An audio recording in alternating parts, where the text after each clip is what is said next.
사람들은 경력은 쌓이면 자산이 된다고 믿고 있을지 모릅니다. 하지만 지금 중국에서는 이 믿음이 완전히 무너지고 있습니다.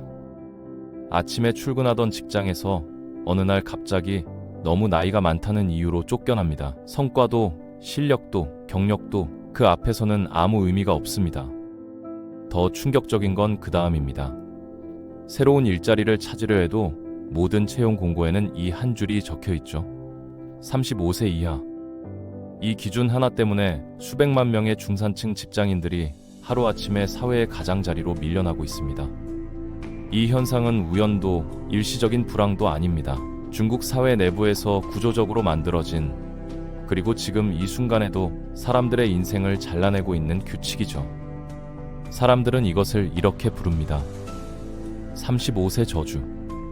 오늘 우리는 중국 사회를 뒤흔들고 있는 이 잔혹한 나이의 벽이 도대체 왜 생겨났고, 누가 이익을 보고, 그리고 그 끝에는 무엇이 기다리고 있는지 하나씩 파헤쳐 보려고 합니다. 이건 남의 나라 이야기일까요? 아니면 아주 가까운 미래의 예고편일까요? 중국에서 35세는 단순한 숫자가 아닙니다. 이 나이가 되면 직장에서 해고되는 것은 물론이고 새로운 일자리를 구하는 것조차 불가능에 가까워지죠. 놀라운 건 이게 일부 업종에만 해당되는 이야기가 아니라는 겁니다. 정부 공무원 채용 공고를 봐도 35세 이하로 연령 제한이 명시되어 있으니까요. 민간 기업은 말할 것도 없습니다. 실제로 중국 거리를 다니다 보면 택시와 배달 오토바이를 운전하는 사람들 대부분이 30대 중후반이라는 걸 쉽게 알 수 있는데 이들은 대부분 다른 직장에서 밀려난 사람들이었습니다. 보통 30대 중반이라고 하면 한창 일할 나이죠. 경험도 쌓였고 업무 능력도 충분히 입증된 시기라고 볼 수 있습니다. 하지만 중국에서는 정반대의 일이 일어나고 있어요.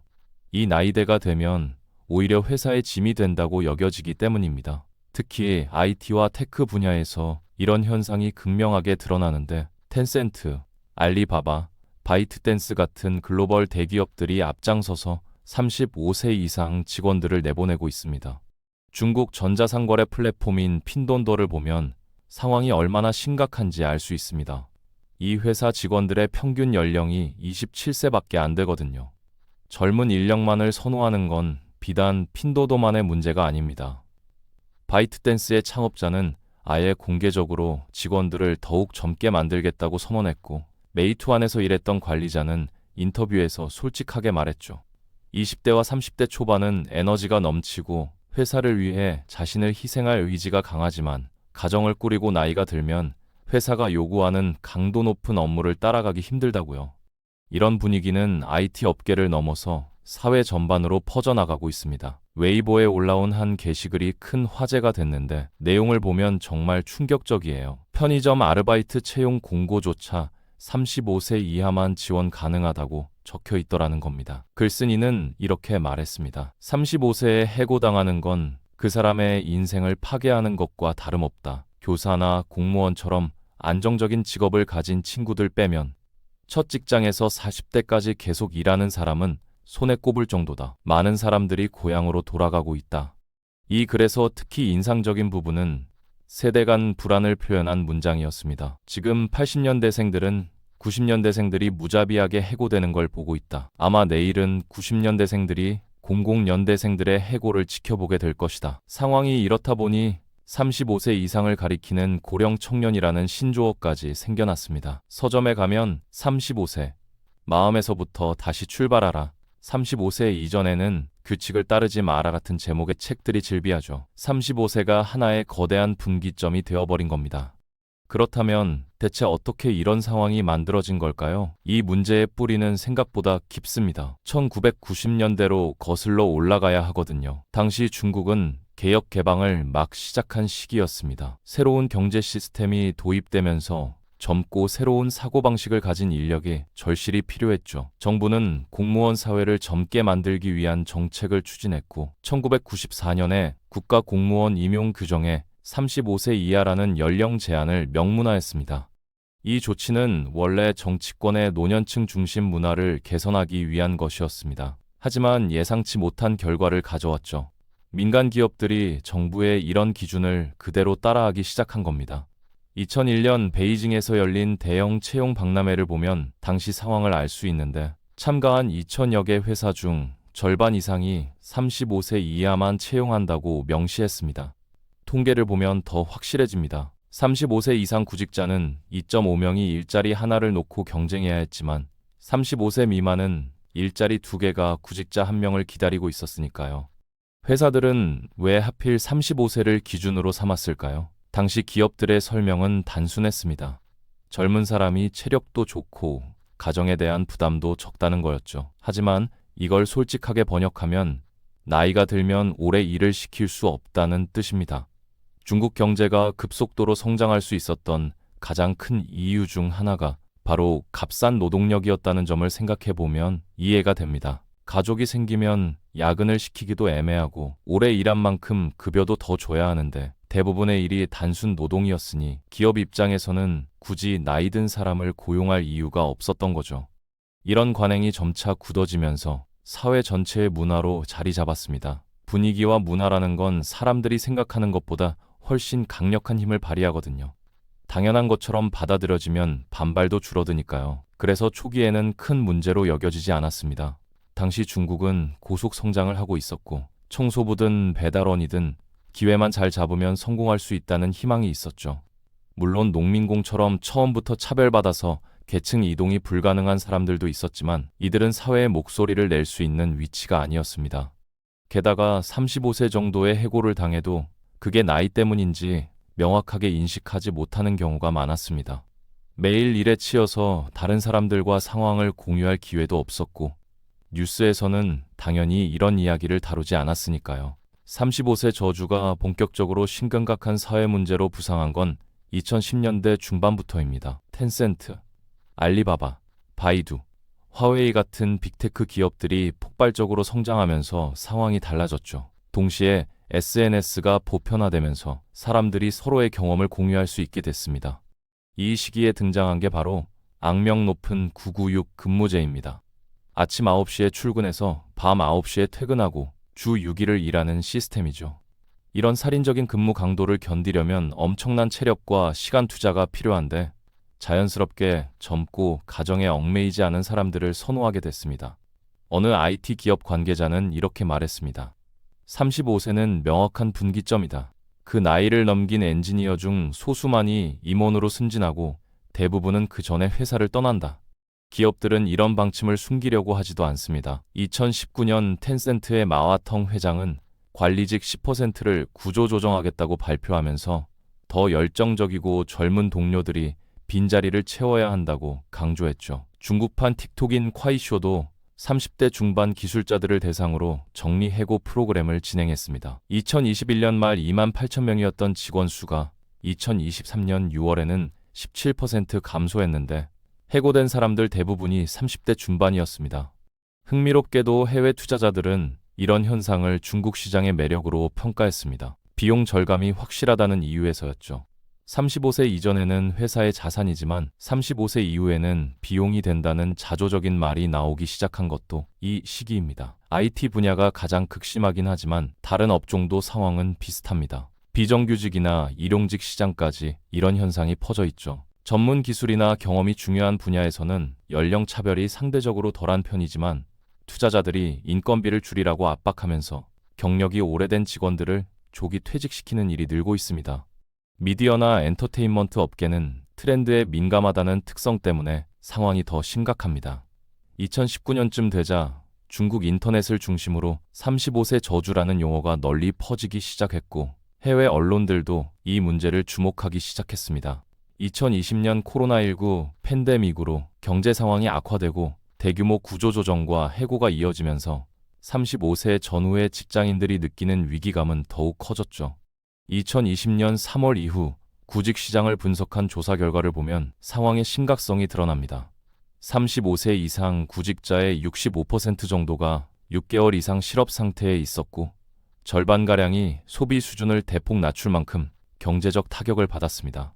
더 충격적인 건 83%가 취업 실패의 가장 큰 원인으로 연령 제한을 꼽았다는 점입니다. 그런데 정부의 정책은 35세 이상 인구를 거의 고려하지 않고 있습니다. 현재 중국 정부가 집중하는 건 청년층의 신규 채용이거든요. 몇 년 전부터 이전 세대가 자녀들을 모두 대학에 보내기 시작하면서 매년 수백만 명의 대졸자와 석박사들이 쏟아져 나오고 있습니다. 작년에는 졸업자가 1,000만 명을 넘어섰죠. 이게 청년층 인건비가 싼 이유이기도 합니다. 공급이 너무 많으니 낮은 급여에도 일하겠다는 사람들이 줄을 서는 거예요. 2025년 중국 국가공무원 시험을 보면 취업난의 실체가 확실히 드러납니다. 3만 9천 명을 뽑는데 340만 명이 지원했거든요. 경쟁률이 87대 1입니다. 2025년 3월 기준으로 중국의 공식 청년 실업률은 17% 수준입니다. 하지만 이 숫자를 그대로 믿는 사람은 거의 없죠. 중국 통계는 신뢰성이 높지 않기로 유명하니까요. 실제 실업률은 훨씬 높을 것으로 추정됩니다.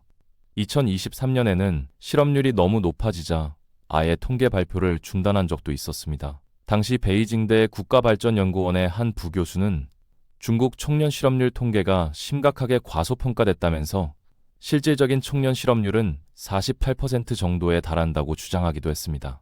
몇 개월 후 실업률 통계가 다시 발표되기 시작했지만 수치는 오히려 낮아져 있었고 현실 취업 시장은 전혀 나아지지 않았습니다. 가쿠인 도쿄재단 정책연구소의 한 연구원은 중국 당국이 통계를 조작하고 있다고 지적했습니다. 대학 졸업 후 직장을 구하지 못해 집에서 부모에게 의존하는 취업 준비생들을 실업자 통계에서 제외했다는 거죠. 농촌 출신 대졸자가 도시에서 취직하지 못한 경우도 통계에 포함되지 않는다고 합니다. 대부분의 전문가들은 실제 실업률이 적어도 30% 이상일 것으로 추정하고 있습니다. 혹시 우리나라처럼 양질의 일자리가 부족해서 청년들이 좋은 직장만 고집하는 게 아닐까 생각할 수도 있습니다. 하지만 중국의 상황은 다릅니다. 실업률이 너무 높아지면서 경력과 학력이 전혀 필요 없는 경비원 자리에도 대졸자들이 몰려들 정도니까요. 대졸자가 아니라 패스트푸드점 직원이 금융학 석사 출신인 경우도 흔합니다. 2020년에는 한 대학의 경비원 채용 공고가 화제가 됐는데 석사 이상만 지원할 수 있다고 적혀 있었거든요. 그런데도 지원자가 넘쳐났죠. 이런 사례는 이제 너무 많아서 인터넷에서 검색만 해봐도 끝없이 나옵니다. 중국 거리마다 대학생들로 넘쳐난다. 박사학위 받은 사람이 집에서 키우는 반려동물보다 많을 것이라는 농담 같은 말이 실제로 나오는 상황입니다. 높은 실업률은 저출산과 국가 경제에 직접적인 타격을 주고 있습니다. 무엇보다 사실상 독재 체제를 유지하는 시진핑 주석에게는 여론적으로 치명적이죠. 과거에는 언론이 여론을 만들었다면 이제는 젊은이들이 SNS를 통해 여론을 만들어내니까요. 기업들은 35세 이상을 거부하고 청년층을 선호하며 정부도 청년층에 더 많은 지원을 집중하고 있습니다. 35세는 단순한 분기점을 넘어서 이미 소모품 취급을 받는 나이가 되어버렸습니다. 정부는 청년 고용에 보조금까지 지급하는데 기업들이 청년을 채용하지 않을 이유가 없죠. 물론 이 보조금 정책은 원래 단순 업무나 저숙련 직무에 신입을 채용하도록 유도하기 위한 것이었을 겁니다. 하지만 결과적으로는 35세 전후의 근로자들이 더욱 힘들어졌습니다. 더 큰 문제는 나이를 이유로 해고해도 막을 방법이 없다는 점입니다. 중국의 현행 법률에는 연령 차별에 대한 명확한 규정이 없거든요. 1995년 시행된 노동법과 2008년 시행된 취업촉진법에는 민족, 인종, 성별, 종교를 이유로 차별받지 않을 권리가 명시되어 있지만 연령 차별에 대해서는 아무런 언급이 없습니다. 중국의 35세 저주는 구조적으로 만들어진 문제입니다. 그렇기 때문에 개선하기가 더욱 어렵죠. 35세 저주는 다른 사회 문제들까지 악화시키고 있습니다. 만약 당신이 30대 중반이 되면 생존이 위태로워지는 사회에 살고 있다면 결혼하고 아이를 낳고 싶을까요? 불가능에 가깝습니다. 35세 이후 일자리가 불안정해질 것이라는 두려움은 젊은 세대로 하여금 아이를 낳아봤자 고생만 물려줄 뿐이라는 체념으로 이어지고 있습니다. 동시에 이런 현상이 계속되면 노인 빈곤 문제도 급격히 악화될 수밖에 없습니다. 그렇지 않아도 중국은 연금 문제로 난리인데 노인 빈곤까지 극심해지면 사회 전체가 지옥도가 될 수도 있습니다. 해결 방법은 여러 가지를 시도해 볼 수 있습니다. 법으로 규제하거나 제도를 개선하거나 인센티브 정책을 도입하는 등 방법은 많죠. 하지만 사회 전반의 분위기가 바뀌지 않는 한 근본적인 해결은 어렵습니다. 경제가 다시 성장세로 돌아서거나 일자리가 대폭 늘어나면 상황이 나아질 수 있지만 경제 성장을 원한다고 해서 이루어지는 게 아니니까요. 게다가 지금 노동시장에 공급 과잉이 발생한 가장 큰 이유는 제로 코로나 정책 시절에 중소기업 400만 곳 이상이 파산해버린 탓이 큽니다. 중국의 35세 저주는 단순히 나이 차별 문제가 아닙니다. 이건 경제구조, 정부 정책, 기업 문화, 법적 보호 장치의 부재가 복합적으로 얽혀 만들어진 거대한 사회 문제입니다. 그리고 이 문제는 저출산, 노인 빈곤, 경제 침체라는 더 큰 재앙으로 이어질 가능성이 높습니다. 35세 저주는 중국 사회의 미래를 위협하는 시한폭탄이나 다름없습니다.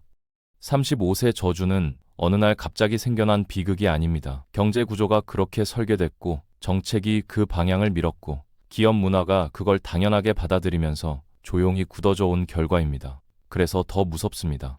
누군가 악의를 품고 만든 규칙이 아니라 모두가 효율과 성장이라는 이름으로 눈을 감아온 선택의 누적이기 때문이죠. 오늘 중국의 35세는 경험이 축적되는 나이가 아니라 사회가 손을 놓는 나이가 되어버렸습니다. 그리고 이 이야기는 중국만의 특수한 문제로 끝나지 않을지도 모릅니다. 청년에게는 지금 아니면 끝이다라는 압박이 되고 중년에게는 언제 버려질지 모른다는 공포가 되는 사회. 그 사회는 결혼도, 출산도, 미래도 자연스럽게 포기하게 만듭니다. 35세 저주는 단순한 나이 차별이 아닙니다. 이건 한 사회가 사람을 어디까지 소모품으로 볼 수 있는지에 대한 질문입니다. 그리고 그 질문은 이미 중국에서 현실이 되었고 지금 이 순간에도 수백만 명의 인생 위에서 작동하고 있습니다. 과연 이 시한폭탄은 터지기 전에 멈출 수 있을까요? 아니면 우리는 폭발 이후의 세상을 보게 될까요? 이건 아직 끝난 이야기가 아닙니다.